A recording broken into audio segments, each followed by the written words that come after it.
Dans un bureau tranquille en Suisse, en 1939, Carl Jung écrivit quelque chose qui allait remettre en question tout ce que nous pensions savoir sur qui nous sommes.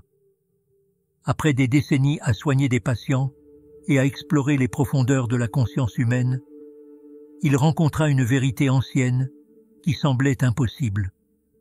Un enseignement vieux de 2500 ans du Bouddha, suggérant que le moi qu'il avait passé sa vie à étudier pourrait en réalité ne pas exister du tout.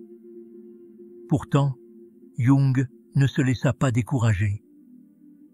Il écrivit au contraire que c'était la religion la plus sensée et la plus directe de toutes.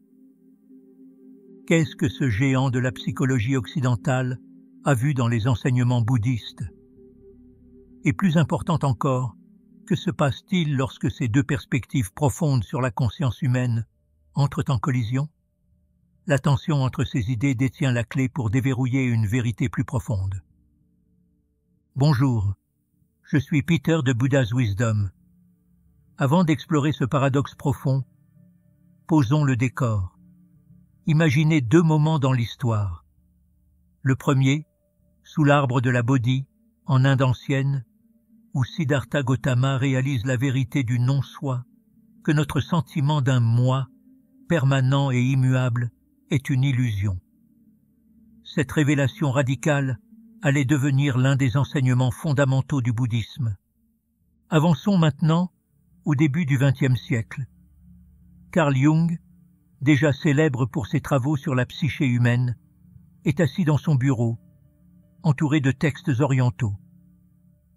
Il développe sa théorie du soi comme centre de la plénitude psychologique, ce qui semble être l'exact opposé de l'enseignement bouddhiste. Ces deux perspectives ont façonné la façon dont des millions de personnes se comprennent elles-mêmes. Mais ce qui rend cela vraiment fascinant, c'est que les deux fonctionnent. Elles ont toutes deux aidé d'innombrables personnes à trouver la paix et la guérison. Elles sont toutes deux appuyées par la recherche moderne. Comment est-ce possible? Nous verrons comment Jung et le Bouddha ont développé leurs insights révolutionnaires, la véritable signification du soi et du non-soi, et les façons surprenantes dont ces idées se complètent. Plus qu'une simple philosophie, cette compréhension détient un pouvoir pratique pour transformer votre vie quotidienne. Revenons en arrière pour comprendre le contexte historique qui a façonné ces idées révolutionnaires. Notre histoire commence dans les rues vibrantes de l'Allemagne du XIXe siècle, où un jeune philosophe nommé Arthur Schopenhauer introduisit pour la première fois les idées bouddhistes dans les cercles intellectuels occidentaux. Son travail allait plus tard captiver un jeune Carl Jung, ouvrant ses yeux à la sagesse orientale. Jung écrit dans ses mémoires « Schopenhauer fut le premier à parler de la souffrance du monde, qui nous entoure visiblement et de façon éclatante, et de la confusion, de la passion, du mal. » Cette connexion s'approfondit en 1909, lorsque Jung rencontra Richard Wilhelm, le célèbre traducteur de classiques chinois. Grâce à leur amitié, Jung eut un accès sans précédent aux textes philosophiques orientaux, marquant un tournant dans sa compréhension de la psyché. De 1909 à 1914, il s'immergea dans les textes orientaux, passant 3 heures chaque matin à étudier le sanskrit. Ces lettres de cette période révèlent une fascination croissante pour les concepts bouddhistes, notamment leur parallèle avec les expériences de ses patients. En 1920, Jung possédait l'une des collections privées les plus complètes d'Europe de textes bouddhistes, incluant de rares manuscrits tibétains. Il y a 25 siècles, dans la plaine gangétique prospère de l'Inde ancienne, une autre révélation s'est produite. Le prince Siddhartha Gautama, après des années de quête, découvrit une vérité profonde sous l'arbre de la Bodhi. Son insight sur le non-soi n'était pas seulement philosophique, il provenait d'une expérience directe. Dans le Sutta Anattalakkhana, il déclara que ce moment pivot survint vers 485 avant notre ère, lorsque Siddhartha, âgé de 35 ans, atteignit l'illumination. En quelques semaines, il donna le Dhammacakkappavattana Sutta à Sarnath, posant les fondations de la pensée bouddhiste. 5 ans plus tard, son enseignement sur l'anatta apparut pleinement formé dans le Sutta Anattalakkhana à Varanasi. Les échanges culturels entre l'Orient et l'Occident s'accélérèrent grandement au cours de la vie de Jung. Avec les bateaux à vapeur et les télégraphes reliant les continents, les textes bouddhistes atteignirent l'Europe en nombre sans précédent. La bibliothèque personnelle de Jung à Kusnacht s'enrichit de traductions en sanskrit et pali, de commentaires orientaux et de traités philosophiques. Mais Jung n'était pas un simple lecteur passif. Sa psychologie analytique émergea à une époque de profonds changements mondiaux. En soignant ses patients dans son cabinet suisse, il remarqua des schémas qui correspondaient étrangement aux descriptions bouddhistes de la conscience. Dans ses notes cliniques de 1925, il observa que cette convergence n'était pas fortuite. Jung et le Bouddha abordaient des questions fondamentales sur la souffrance humaine et ses racines dans notre sens du soi. Leurs méthodes différaient, Jung par la psychanalyse, Bouddha par la méditation. Mais leurs investigations menèrent à des insights complémentaires sur la conscience. Plus fascinante encore, la crise personnelle de Jung, documentée dans son livre rouge, reflétait la période de questionnements intenses du Bouddha. Tous deux sortirent de leurs épreuves avec une compréhension révolutionnaire.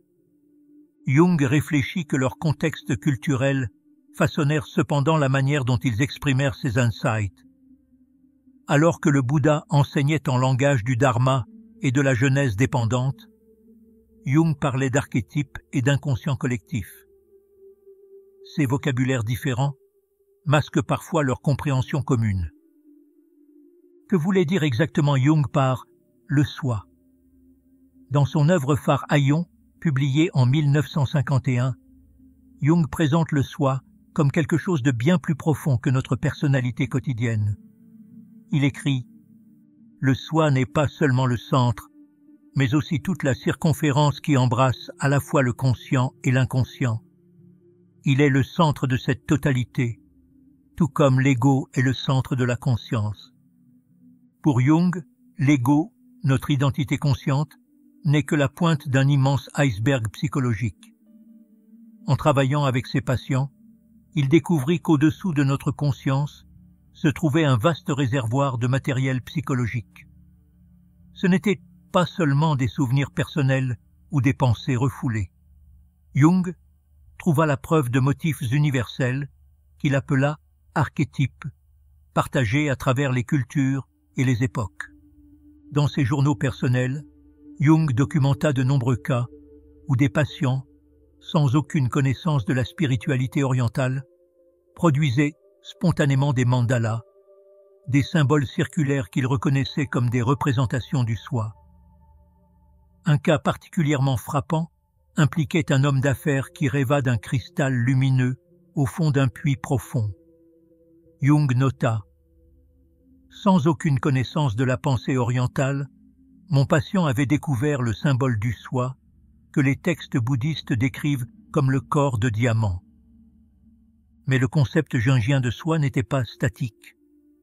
Dans psychologie et alchimie, il le décrit comme un processus plutôt qu'une entité fixe. Le soi n'est pas une entité statique, mais un processus dynamique de totalité. Ce processus, qu'il appela individuation, consiste à intégrer les aspects inconscients de la psyché dans la conscience. Par observation clinique, Jung identifia différentes étapes dans ce cheminement vers la totalité. Les patients rencontraient d'abord leur ombre, les aspects rejetés d'eux-mêmes. Puis venait l'anima ou animus, leur contrepartie féminine ou masculine intérieure. Enfin, ils expérimentaient ce que Jung nomma la réalisation du soi, un état remarquablement proche de l'illumination bouddhiste.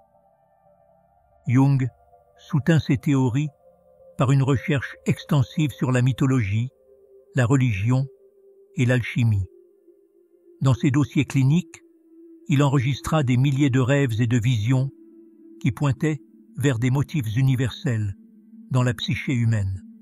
Le rêve d'un patient d'un centre radiant, entouré d'obscurité, faisait écho aux mandalas tibétains anciens, malgré l'absence d'exposition à l'imagerie bouddhiste. Le soi dans la psychologie jungienne sert à la fois d'origine et de destination. Comme il l'écrivit dans Souvenirs, Rêve, Réflexion, ce centre divin contient paradoxalement toutes les oppositions, conscient et inconscient, bien et mal, esprit et matière. Les écrits tardifs de Jung révèlent une vision de plus en plus nuancée du soi, qui commença à combler le fossé avec la pensée bouddhiste. Dans sa préface au travail de D.T. Suzuki, il reconnaît que l'enseignement bouddhiste de l'anatta, ou non-soi, est l'une des propositions les plus radicales de la pensée humaine. Dans le Sutta Anattalakkhana, son deuxième discours après l'illumination, le Bouddha remit en question la notion prédominante d'une âme ou d'un soi immuable. Le spécialiste bouddhiste moderne Bhikkhu Bodhi explique « La doctrine de l'anatta n'est pas une simple opinion philosophique, mais une stratégie pour voir à travers la prétention du soi et ainsi se libérer de tout attachement. » Cette interprétation est conforme aux commentaires classiques et à la compréhension contemporaine de l'enseignement.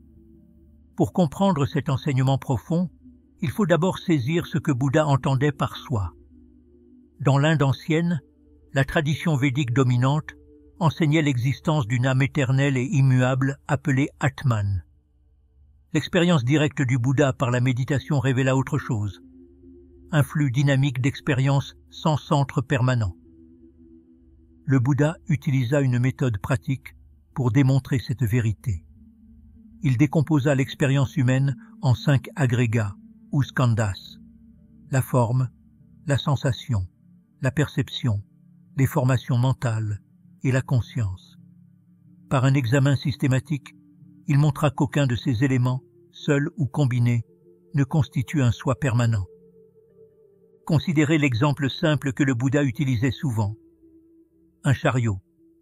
Lorsque nous démontons un chariot en ses roues, essieux, corps et rênes, où est la chariotité? Elle existe seulement comme un label commode pour ces parties qui fonctionnent ensemble. De même, notre sentiment de soi est une convention utile, mais sous l'examen, nous trouvons seulement des processus changeants. Dans le Milindapanya, un texte bouddhiste ancien, se trouve un dialogue fascinant entre le moine Nagasena et le roi Milinda. Lorsque le roi demande à Nagasena son nom, le moine répond « Nagasena est juste une désignation, un terme, un concept, un nom. Il n'y a pas ici de personne permanente. » Cela capture parfaitement l'enseignement du Bouddha sur le non-soi. Le Visuddhimagga, une pierre angulaire de la philosophie bouddhiste, présente une autre perspective convaincante à travers la métaphore d'une lampe à huile. Chaque flamme paraît continue, mais n'est jamais la même d'un moment à l'autre. Le texte dit « L'être du moment présent vit, mais ne se prolonge pas au moment suivant. » Cela illustre comment notre continuité apparente du soi existe sans nécessiter une essence permanente. La subtilité de cet enseignement devient claire dans le langage prudent du Bouddha. Il n'a jamais affirmé qu'il n'y a pas de soi. Une telle déclaration aurait simplement remplacé une vue figée par une autre. Il démontra plutôt que ce que nous prenons pour un soi ne peut être trouvé quand nous regardons profondément, comme enregistré dans le Samyutta Nikaya. Cette compréhension transforme notre relation à l'expérience. Le Dhammapada résume ce changement. Toutes choses conditionnées sont impermanentes. Quand on voit cela avec sagesse, on se détourne de la souffrance au lieu de créer du désespoir. Cet insight nous libère de la tâche épuisante de maintenir une identité fixe. La pratique de voir le non-soi apparaît dans toutes les traditions bouddhistes. Les maîtres zen demandent « Quel était ton visage originel avant que tes parents ne soient nés ?» Les pratiquants tibétains médite sur la question « Qui est-ce qui pense ?» Ces questions pointent directement vers l'expérience au-delà de notre compréhension conceptuelle du soi. Pourtant, le Bouddha insista sur le fait que cet enseignement a un but pratique, la fin de la souffrance. Comprendre le non-soi dissout naturellement notre tendance à saisir ou rejeter l'expérience basée sur une identité fictive fixe. Ce qui reste est le flux naturel des phénomènes, non déformé par l'illusion d'un soi permanent. Cela porte des implications profondes. En voyant à travers l'illusion d'un soi fixe, nous développons naturellement de la compassion pour tous les êtres qui partagent cette condition fondamentale. L'enseignement ne nie pas l'identité conventionnelle, mais en révèle la nature construite, nous permettant d'interagir avec la vie plus librement et authentiquement. À première vue, le concept jungien du soi et l'enseignement bouddhiste du non-soi semblent irréconciliables. Pourtant, un examen plus approfondi révèle une convergence surprenante. Dans ses écrits tardifs, Jung lui-même suggéra cette connexion. Le soi, comme principe unificateur dans la psyché humaine, occupe le centre d'une totalité potentielle. Au cœur, il est à la fois tout et rien. Comme le maintiennent les bouddhistes, ce paradoxe apparent se résout lorsque nous comprenons plus profondément les deux perspectives. Le travail clinique de Jung révéla que plus ces patients approchaient de la réalisation du soi, plus leur structure rigide d'ego se dissolvait. Dans ses notes personnelles de 1938, il observa « L'expérience du soi apporte une dissolution de l'identité que nous avions toujours prise pour acquise. » Ici, nous trouvons la convergence la plus claire entre Jung et le Bouddha. La réalisation du soi chez Jung et la libération chez le Bouddha pointent toutes deux à transcender les limites de l'ego. Bien que leur langage diffère, tous deux découvrirent que la liberté vient par le lâcher-prise des concepts rigides du soi et non par leur renforcement. Ce qui unit ces perspectives est leur reconnaissance commune de l'ego, comme nécessaire et illusoire à la fois. Jung croyait que l'ego sert de porte d'entrée vers une totalité plus grande, tout comme le Bouddha reconnaissait que l'identité conventionnelle est un outil utile pour naviguer dans la vie quotidienne. Cependant, les deux traditions nous guident ultimement au-delà de ce sens limité du soi, révélant une réalité plus profonde qui transcende l'individualité. Le livre tibétain des morts fascinait particulièrement Jung, qui écrivit de nombreux commentaires sur sa signification psychologique. Il nota comment sa description de la conscience, se dissolvant en lumière claire, faisait écho aux expériences de dissolution de l'ego chez ses patients lors de transformations psychologiques profondes. Ce que le bouddhisme appelle le vide, il écrivait « Nous pourrions l'appeler le fondement ultime de la réalité psychique ». Un exemple révélateur vient de la propre pratique de Jung.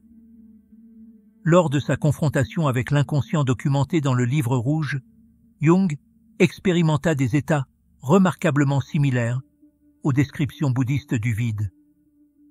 Il décrit des moments où son sens habituel du soi se dissolvait complètement, révélant ce qu'il appelait le plérôme, un état au-delà de toute distinction. Les deux traditions reconnaissent que notre sens habituel du soi cause la souffrance. Tandis que le bouddhisme pointe directement l'illusion du soi, l'approche de Jung guide les gens à travers les structures psychologiques qui maintiennent cette illusion. Comme il le nota lors d'un séminaire en 1939, l'individuation conduit à un résultat paradoxal. Plus on devient soi-même, plus on réalise la qualité universelle de l'être. Le rôle de la souffrance relie aussi leurs enseignements.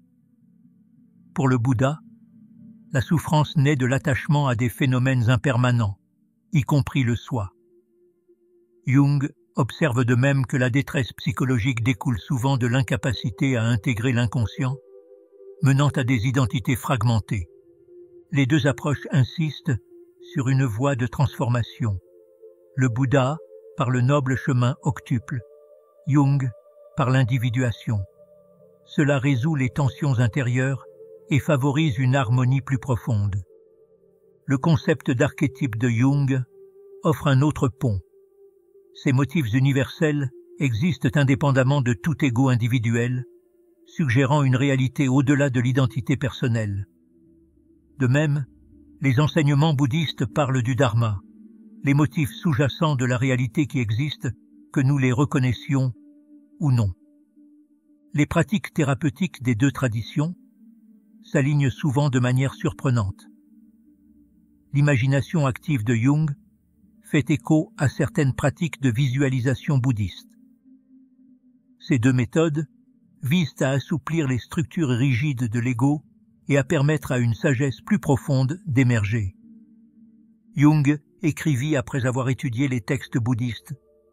L'Orient m'a enseigné une autre compréhension, plus vaste, plus profonde et plus élevée, une compréhension par la vie. Cette convergence devient particulièrement claire dans leur insistance commune sur l'expérience directe. Bouddha et Jung insistèrent tous deux sur le fait qu'une compréhension intellectuelle seule ne peut transformer la conscience. Jung déclara « Le patient doit vivre quelque chose qui le saisit, alors il peut apprendre à dépasser ses anciennes attitudes. » Au final, Jung et Bouddha enseignent que la transformation commence en nous confrontant non pas comme des entités statiques, mais comme des processus fluides. Par l'expérience directe, méditation, analyse ou réflexion quotidienne, nous découvrons que la liberté réside dans l'acceptation du paradoxe du soi. Il est à la fois tout et rien, une illusion et une porte vers la totalité. La synthèse de la psychologie jungienne et de la sagesse bouddhiste offre des outils profonds pour la transformation personnelle. Un exemple frappant se trouve dans les pratiques thérapeutiques contemporaines où les cliniciens intègrent les deux perspectives. Une thérapeute rapporta une percée chez une patiente, Sarah, qui cessa d'essayer de se réparer pour observer la nature fluide de son être. Son anxiété diminua fortement. Elle découvrit ce que Jung appelait le soi et que Bouddha désignait comme le non-soi, non pas en cherchant, mais en lâchant prise. Cette intégration se manifeste dans des pratiques concrètes. Prenez le travail sur les rêves, par exemple. L'approche jungienne encourage à engager avec les figures du rêve comme des aspects de notre psyché. Associée à la pleine conscience bouddhiste, cette pratique devient encore plus puissante. Plutôt que de s'identifier aux expériences oniriques ou de les rejeter, nous apprenons à les observer avec une conscience ouverte. La psychothérapie contemplative en offre une autre application. Là, la compréhension jungienne de l'ombre rejoint les techniques bouddhistes pour travailler avec les émotions difficiles. Les patients apprennent à accueillir toutes les parties de leur expérience sans s'y identifier. Un psychiatre nota « Quand on cesse de lutter contre certaines parts de soi, l'intégration survient naturellement. » La pratique de l'imagination active, centrale en psychologie jungienne, gagne en profondeur lorsqu'elle est associée aux insights bouddhistes. Plutôt que de chercher un soi plus fort, les pratiquants apprennent à naviguer fluidement entre différents aspects de la psyché. Un méditant de longue date décrivit cette expérience. « Je pensais devoir devenir quelqu'un de meilleur. Maintenant, je vois qu'il n'y a pas de soi fixe à améliorer, juste un processus qui se déploie en lequel avoir confiance. » Cette approche combinée aide particulièrement avec les luttes chroniques d'identité. La carte du développement psychologique de Jung, enrichie par la sagesse bouddhiste, montre comment nos souffrances proviennent souvent de concepts rigides du soi. Une étude de cas décrit un homme d'affaires qui transforma son obsession du travail. Comprendre les deux perspectives lui permit de voir sa quête de succès ni comme un soi, ni comme un non-soi, mais comme un motif auquel il pouvait se rapporter plus sagement. Même les relations profitent de cette compréhension intégrée. En saisissant qu'il n'y a ni soi permanent, ni négation de l'existence relative, nous pouvons interagir plus authentiquement avec autrui. un thérapeute de couple, rapporta que des partenaires comprenant les insights de Jung et Bouddha se disputaient moins sur qui avait raison et se connectaient plus profondément à la nature essentielle de l'autre. Au-delà de la transformation individuelle et des relations, ces insights se diffusent dans des contextes sociaux plus larges. En milieu organisationnel, cette synthèse porte ses fruits. Des programmes de leadership intégrant ces deux perspectives aident les dirigeants à gérer le pouvoir sans s'enflammer ni s'épuiser. Un PDG réfléchi. Comprendre le soi comme centre et non-centre m'a paradoxalement rendu à la fois plus efficace et plus humble. Thérapeutes et praticiens découvrent sans cesse de nouvelles façons de mélanger ces approches. La clé n'est pas de choisir entre Jung et Bouddha, mais de permettre aux deux perspectives d'éclairer notre chemin vers la totalité. Ce qui commença comme une contradiction apparente entre le soi intégré de Jung et le non-soi du Bouddha se révèle profondément complémentaire. Leur sagesse, séparée par des millénaires, mais unie dans un même but, nous offre une compréhension plus riche de la conscience humaine et du chemin vers la liberté psychologique. Jung écrivit vers la fin de sa vie. Le but de la pratique religieuse orientale est le même que celui de la psychologie occidentale, déplacer le centre de gravité de l'ego vers le soi. Le Bouddha exprime la même vérité par d'autres mots, comme une bulle d'eau, comme un mirage. Celui qui considère le monde ainsi, la mort ne le trouve pas. Tous deux nous rappellent que notre souffrance ne vient ni d'avoir ni de ne pas avoir un soi, mais de la manière dont nous nous rapportons à notre expérience. En desserrant notre emprise sur une identité figée, nous pouvons embrasser la vie avec plus de sagesse et de compassion. Jung appela cela la totalité. Le Bouddha l'appela la libération. Les deux chemins mènent à la même vérité universelle. La liberté réside dans le dépassement de l'illusion de la séparation. Comme les deux ailes d'un oiseau, la psychologie profonde de Jung et les enseignements bouddhistes travaillent ensemble, nous montrant que nos luttes identitaires peuvent devenir des portes vers une sagesse profonde. Je vous laisse maintenant avec une question de réflexion. Que se cache-t-il au-delà de l'histoire que vous vous racontez sur qui vous êtes? Partagez vos pensées dans les commentaires ci-dessous. Qu'est-ce qui vous a touché? Qu'est-ce qui a remis en question votre point de vue? Votre perspective enrichit cette conversation. Et si vous ne l'avez pas encore fait, rejoignez notre voyage en vous abonnant. Ensemble, nous continuerons à explorer les questions profondes qui façonnent nos vies. Jusqu'à la prochaine fois, que votre chemin soit rempli de clarté, de courage et de compassion. À bientôt dans la prochaine vidéo.